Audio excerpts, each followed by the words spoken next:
హరించి వేయువాడా ఓ పరమేశ్వర. అర్థమవుతుందా?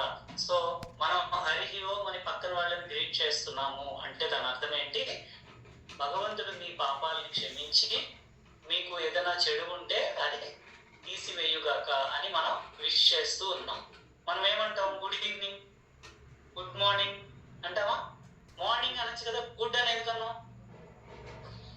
సార్ అంటే అది మంచిగా ఉండాలని అంటాం. సో ఇక్కడ పక్కన వాళ్ళు మంచి కోరుకుంటున్నాం కాబట్టి కదా మనం వాళ్ళని గ్రీట్ చేస్తున్నాము. అర్థమవుతుందా?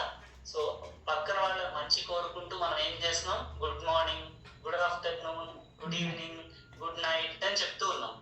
బట్ వేదిక్ కాలంలో, వేదిక్ టైమ్స్ లో ఎట్లా ఉండేది? ఒకళ్ళనొకళ్ళు ఎట్లా గ్రీట్ చేసుకునేవాళ్ళు? హరి ఓం అనుకునేవాళ్ళు. ఎప్పుడైనా కనపడినప్పుడల్లా హరి ఓం అంటే ఎవరు మంచి చేయాలి మనకి? భగవంతుడు కదా.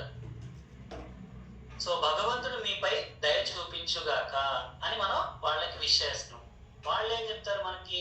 వాళ్ళు కూడా మనకి హరి ఓం, ఓకే మమ్మల్ని విష్ చేశారు కదా, మిమ్మల్ని కూడా భగవంతుడు జాగ్రత్తగా చూసుకుంటాక అని వాళ్ళు కూడా మనకి విష్ చేస్తారు. అర్థమవుతుందా? సో ఇక్కడ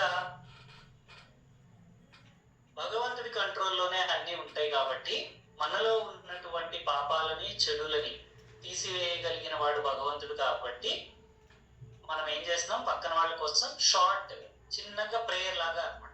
హరి ఓం అంటే మీకు భగవంతుడు అన్ని విధాలుగా మీలో ఉన్న లోపాలని, తప్పుల్ని తీసేసి మీకు మంచి కలుగుగాక అని మనం వాళ్ళని విష్ చేస్తూ ఉన్నాం. అర్థమవుతుందా? సో ఈ క్లాస్ లో కూర్చున్నంతసేపు కొంచెం దయచేసి కాన్సన్ట్రేట్ చేయాలి. తింటం అనేది చేయదు. ఓకేనా? అవసరమైతే దాహం అయితే వాటర్ తాగండి, బట్ తినద్దు. ఓకేనా? సో మీరు క్లాస్ ముందు తినేసి రండి, లేదా క్లాస్ తర్వాత తినండి. ఓకే?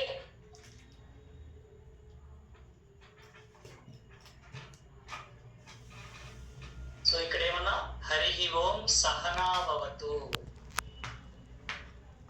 సో సహనాభవతు అంటే ఏంటి? అంటే ఇక్కడ ఏం చెప్తున్నాం? మా దుఃఖ రూప పాపములన్నింటినీ తీసివేయు ఓ పరమేశ్వర, మాకు మంచి చేసేటటువంటి ఓ పరమేశ్వర, శిష్టాచార్యులమగు మేము అంటే శిష్యులమగు మేము, ఆచార్యులమగు మేము ఇద్దరము కలిసి ఏం చేస్తాము? ఒకళ్ళనొకళ్ళను రక్షించుకుంటాము.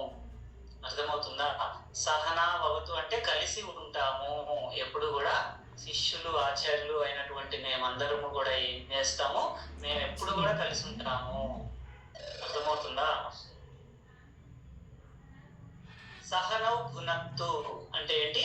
మేమందరము కూడా కలిసిగా భుజిస్తాము, తింటాము అని ప్రామిస్ చేస్తాం. కలిసి తినటం గురించి, కలిసి ఉండడం గురించి ఎందుకని ఇక్కడ ఇంత స్ట్రెస్ చేసి